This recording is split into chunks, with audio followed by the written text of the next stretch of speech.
questão da visibilidade que o Senhor está tendo no Brasil. Eu respeito, admiro isto, aonde Deus tem te levado, aonde Deus tem te colocado, mas mesmo sem te conhecer pessoalmente, conhecendo agora, eu já tinha uma visão sobre quem você é. Eu até comentei com um amigo que quando a gente olha para você, a gente vê alguém que nos faz lembrar o passado, quando eu era novo convertido, e eu comecei a conhecer algumas pessoas de oração. Você exala isso, demonstra muito, sem falar que é um cara de oração. Então, eu queria muito ter esse bate-papo contigo para me fazer voltar um pouco às minhas raízes, para ver se eu consigo voltar pelo menos ao primeiro amor. Eu acho que nesse tempo, né, qual estamos vivendo, de tantas oportunidades tecnológicas, tantas coisas boas que nos ajudam, mas também coisas que talvez possam tomar um tempo precioso que a gente deve investir para estar com Deus, em oração, em palavras, jejum, em continuar conhecendo quem Deus é. Então não é questão de que o tempo qual estamos vivendo, muitas coisas competem com o tempo que nós tiramos para Deus.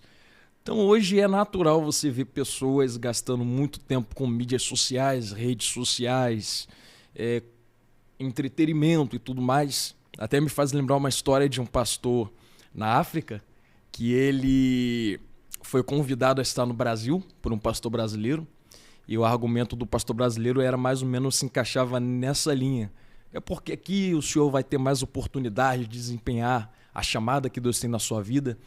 E aquele pastor da África recusou com todo carinho, dizendo, não, aqui eu consigo desempenhar com 100% da minha totalidade, porque no Brasil eu sei que vocês são abençoados, mas vocês têm tantas coisas que desvirtuam a sua atenção para com Deus, e aqui eu já acordo pensando em Deus, levanto pensando em Deus, vou fazer minhas tarefas pensando em Deus, almoço pensando em Deus, prego pensando em Deus, vou dormir pensando em Deus. Então, assim, de fato, por um lado, todo o acesso à gama de tecnologias, redes sociais, mídias, entretenimento que nós temos é bom, é uma ferramenta que nós temos para evangelizar. Mas se nós não tomarmos cuidado, essa mesma ferramenta pode se voltar contra nós, se tornar um veneno na vida espiritual, ao ponto de se tornar uma espécie de um segundo Deus. Um segundo Deus. E é esse que tem sido o problema de muitos, gastado muito tempo com coisas que realmente não edificam. Pode se tornar um ídolo, né? Verdade. E aí que está um problema, porque se você for pensar, por exemplo, na linha de pensamento bíblico, você vê que quando Deus tira, por exemplo, Israel de dentro do Egito, Deus faz com que Israel despoje o Egito de ouro. Então Israel não sai pobre de dentro do Egito. Só que esse mesmo ouro que Deus dá para Israel é o ouro que Israel usa lá na frente para derreter e fazer bezerro de ouro para adorar. Então o problema não é Deus dar, é eu pegar o que Deus dá e adorar aquilo que Deus dá e transformar em um ídolo, entendeu? Então o problema não é a tecnologia, não são os acessos que a gente tem. Isso, o problema não é a tecnologia, é a maneira como nós usamos ela e se nós permitimos a tecnologia nos dominar, de maneira que a gente não tem mais aquele tempo essencial de oração. Até de fato, por exemplo, eu falo muito com a minha esposa que a melhor oração que nós temos é aquela que começa quando acordamos e termina quando a gente vai dormir. E ela me perguntou como é isso. Eu falei, você acorda, fala com Deus, está andando na rua, vai falando com Deus, vai na padaria, está falando com Deus. Quantas vezes eu já andando na rua, falando sozinho, alguém passou, me viu, comentou depois, rapaz, eu vi você falando sozinho. Sozinho não, Jesus estava comigo, tu que não viu. Eu ando acompanhado, né? Não ando sozinho na rua não. Então isso aí entra em algo muito interessante, que eu, vez ou outra, gosto de comentar, a diferença de uma vida de oração para quem tem um momento de oração. Pois é. O momento de oração é quando você tira ali. Não, Pronto. Esse tempo é para orar. Agora, existem pessoas que às vezes não conseguem, devido à correria, tirar um tempo para orar. Pronto. Mas ele vive uma vida de oração. Vive em oração. Desde quando acorda até quando dorme, está em espírito de oração. Conversando com Deus, ligado com Deus. Foi até essa questão que o senhor tocou agora, que um irmão da África também, ele comentou comigo uma vez. Eu não me recordo qual país agora. Ele perguntou assim, numa mensagem, quanto tempo o senhor ora por dia, que eu quero orar o mesmo tanto. E quando eu expliquei para ele essa questão, eu falei, rapaz, me abriu a visão. Que para mim era tirar 1 hora ali de joelhos e pronto, o resto do dia eu desligava e ia fazer minhas coisas. Agora eu entendi que desde quando eu acordo eu tenho que estar conversando com Deus ali em espírito. Meu espírito tem que estar ligado nele. Então, mesmo que você não esteja abrindo a boca, você está ali no seu coração conversando com ele. E, na verdade, essa é uma vida de oração. E o quarto de oração, o lugar secreto, é interessante, é bom nós termos. Sim, perfeito, Mas é bom. Nesse mundo de tanta correria que nós vivemos, que são tantas ocupações, é claro, no meio de tantas ocupações, nós temos que reservar o tempo para aquele que deve ser a nossa prioridade. Mas nem sempre a gente consegue. Nem sempre. Então é mais fácil hoje você focar a sua mente em ter uma mente disciplinada para ter uma vida de oração do que apenas um momento de oração, né? Pronto, perfeito. Creio que a questão que você tocou agora é perfeita. É você treinar a tua mentalidade para sua mente, seu coração, seu espírito estar 100% ligado nele 24 horas por dia.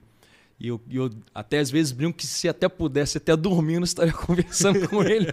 Mas como não posso dormindo, que é o momento que a gente desliga, mas se você conseguir treinar a sua mente, seu espírito, para estar sempre conectado em conversação com o Espírito Santo, com Deus, então você vai conseguir realizar as suas atividades, mas não estando longe da oração com Deus. Até esse ponto que o senhor tocou de ter o quarto de oração é muito bom, porque quando Cristo fala ali, fecha a porta do quarto e ora. Embora nós não tenhamos o tempo, mas quando nós temos o tempo de entrar no quarto e fechar a porta, na verdade Cristo ali ele estava fazendo uma ligação, link ao templo no passado.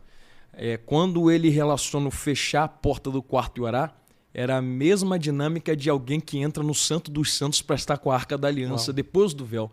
Então tu pensa o nível de profundidade que Jesus estava tentando nos levar. Jesus não estava dizendo, não é só mais um simples ambiente que você entra, dobra o joelho, ora e sai. Não. Quando você dobrar o joelho e fechar aquela porta, você está entrando de fato no Santo dos Santos, onde está a Arca da Aliança. Então olha o peso que ele bota na oração. É que a gente às vezes está tão no raso que a gente não entende essa profundidade. Não entende o nível do que a gente está fazendo. Mas falando sobre homens de oração, sobre vida de oração, eu não sei se eu posso dizer que está escasso ver homens de oração, até porque eu não tenho um conhecimento da humanidade no todo. E as pessoas, as aparências enganam. Às vezes aquele que a gente acha que ora, não ora. E às vezes aqueles que a gente acha que não ora. É o que mais tem. Então assim, mas antigamente era mais perceptível. Sim. Você identificar alguém que era de oração e alguém que não era de oração. Né? Sim, e eu creio que entra em 2 pontos nesse detalhe aí, que um detalhe realmente muito bom. O primeiro é com qual propósito as pessoas têm orado atualmente. Interessante. E o segundo é a geração a qual nós estamos.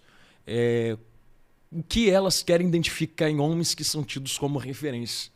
A geração atual tem por costume pegar por referência pessoas que têm uma boa didática. E quando eu falo geração atual, eu realmente estou dizendo a geração cristã. Sim. Uma boa didática, uma boa oratória, uma boa explanação exegética, um bom conhecimento, um bom conteúdo.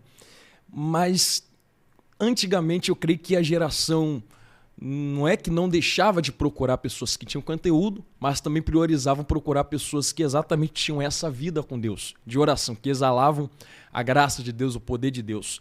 E o segundo ponto, que é o que eu acabei de falar, é com qual propósito esses homens e essas pessoas, essas mulheres estão orando. Se você pudesse pegar a oração do passado, de alguém que orava no passado, talvez a oração de alguém no passado, e eu não estou falando de pregadores, pastores, mas em geral. Sim. Das pregadores, pastores, evangelistas, diáconos, a irmandade membros, em geral, né? a igreja em geral. Talvez a oração da igreja em geral fosse: Senhor, nos ajude a melhorar, precisamos nos converter, traz o teu avivamento, traz a sua glória, traz o seu fogo, santifica-nos, dá santidade. Santifica-nos. Nossa, se você pegar, às vezes aparece para nós, né, vídeos de cultos do passado, a santidade que exala no ambiente, o respeito, o temor das pessoas que entram dentro da igreja, por mais simples que ela seja, e o temor que elas têm de estar ali dentro. Vamos pegar o comportamento da geração passada, quando se entram na presença de Deus, e um comportamento do mesmo coração que entrava antes e entra agora na presença de Deus, como agora as pessoas entram na presença de Deus, o que elas oram buscando de Deus. É óbvio que, não vou dizer que seja pecado pedir isso, mas é em questão de prioridade. O que nós estamos priorizando pedindo a Deus hoje? Então, muitas pessoas pedem muitas coisas que são bênçãos, são boas, sim, precisamos mesmo, terrenas, e esquecem de priorizar as coisas espirituais. Então, eu creio que a priorização de coisas que não trazem a manifestação em plenitude da glória de Deus tem se tornado alvo das orações. E quando nós priorizamos coisas que são bênçãos para nós, são boas, mas não trazem a manifestação da glória, aí começamos a ter esse problema. Escassez de homens, mulheres que talvez não exalem poder, graça, glória. Claro, tem muito, tem sim, mas se tivesse muito mais, seria tão mais melhor, o Brasil seria tão mais melhor, o mundo veria Deus se manifestar. E creio que seja de geração em geração. A geração passada teve a manifestação de pessoas porque elas oraram para isso. E a geração atual, se entender a como orar e o que pedir a Deus, Deus vai levantar pessoas em resposta a essas orações. E talvez esses que exalam Deus e têm uma vida de oração, são espirituais de verdade, não estão na mídia, né? Pois bem, agora você colocou uma coisa melhor ainda, que às vezes eu falo que ministério não é mídia. A mídia é só uma ferramenta para exalar algo que já está construído no oculto e no escondido há muito tempo. É isso. Entendeu? Ministério não é curtida, like, é ferramenta que nós usamos para divulgar, explanar o que Deus tem feito. Compartilhar um pouco do depósito que Deus já fez na vida. Pronto, né? Para edificar a fé de outros, alcançar outros. Mas sim, creio muito nisso mesmo, que tem pessoas que não precisa ter mídia, foto, fama, nome, porque tem pessoas que no anonimato Deus tem usado tanto mais quanto quem tem tido a oportunidade de colocar algo para fora na mídia. E o que não vai ter de surpresa no grande dia na glória, quando pessoas que ninguém conhece receberem galardões tão grandes e pessoas que todos conhecem falavam, você pensei que ia receber tão grande, mas tão pequeno. E aquele que eu pensei que ia receber tão pequeno, tão grande. Isso é terrível. Muito. Na verdade, o céu vai trazer muitas surpresas para nós, né? Muita. Eu até brinco que tem uma pessoa que diz que no céu nós vamos ter 2 surpresas. A primeira, pensei que fulano vinha, não veio. A segunda, pensei que tu não vinha, tu veio. E a terceira poderia ser, eu cheguei aqui. E a terceira é, eu cheguei. Glória a Deus. Tremendo. Mas falando-se sobre escassez, eu não digo escassez. Até o pastor Anderson Silva ele falou algo interessante. Ele falou que no Brasil tem muitos profetas, mas esses profetas estão no anonimato. O próprio Deus não permite a mídia para eles porque eles podem se corromper. Porque tem gente que não está preparado para a popularidade. As pessoas precisam estar preparadas e estruturadas para receber essa gama de atenção de olhos, de olhares. Nem todos poderiam receber. E eu não digo que porque Deus é um ditador que não permite a pessoa ser o que ela quer, não é isso. É porque, de fato, até a fama, o nome, se você for pensar bem, ela é algo que Deus acrescenta. Sim.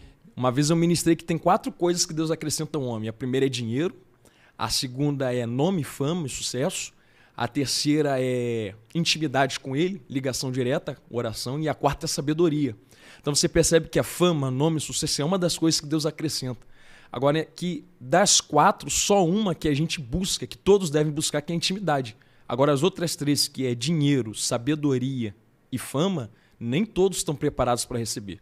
Tem gente que não está preparada para receber dinheiro. Se receber dinheiro hoje, amanhã desvia, se corrompe e vai aproveitar o dinheiro que tem, esquece Deus. Deus bota na balança e fala, não, entre o dinheiro e a tua salvação. Para não te perder, eu não te dou. Pois bem, é isso. Tem outras pessoas que não podem receber sabedoria porque senão a arrogância invade ela. Ser mais que tu. Então você tem que me respeitar, baixa o nariz. Deus não vai tornar alguém que é puro em arrogante. E a questão da fama. Tem pessoas que Deus não entrega fama, nome, sucesso, nem por conta da pessoa se corromper em si. Mas do que a pessoa faria ao reino e à fé de outras pessoas se essa pessoa não soubesse lidar com isso. Através de comportamentos, escândalos e tudo mais, uma explosão de danificação à fé de outras pessoas que olhariam para ela e diriam, poxa, mas eu espelhava nele, eu espelhava nela, e agora isso, porque querendo ou não, hoje em dia, alguém que não precisa nem ser famoso, qualquer coisa que joga já estoura, imagine alguém que tem fama, sucesso, que tem toda essa gama de olhares para ela. Então, acredito que muitos profetas, Deus não de fato tem acrescentado isso ainda, porque são pessoas usadas por Deus, sim. Tem Deus. Tem Deus. Para uns, Deus de fato não dá porque a pessoa não quer. E isso aí tem que respeitar nisso. Outras pessoas querem, mas Deus trava também, porque talvez não esteja preparado ainda para receber. E outras pessoas não pedem e recebem. Deus fala, não, toma porque eu já vi que tu está estruturado para receber. Sim, é o caso, vamos fazer um paralelo aqui entre Moisés e Isaías. Moisés subiu ao monte e fez birra para ver a glória de Deus. Isaías não pediu. É verdade. Deus simplesmente permitiu a perda do Uzias. Uzias morreu. Aí ele diz, no ano que o rei Uzias morreu, eu vi ao Senhor. Não pedi, E Moisés ficou em, me dá, me mostra. Me não mostra. Pode, você vai morrer, mas eu quero ver. Para uns Deus dá, para outros não. Igual Marta e Maria. Quando quando Maria e Marta vão falar com Jesus, a oração é a mesma, se você perceber ali. Se tu estivesse aqui, meu irmão Lázaro não teria morrido. Só que o resultado é diferente. Para Marta, Jesus fala, vai ter mais fé. E para Maria, Jesus fala assim, me mostra onde está Lázaro. Então, o comportamento de um com uma e com a outra é diferente.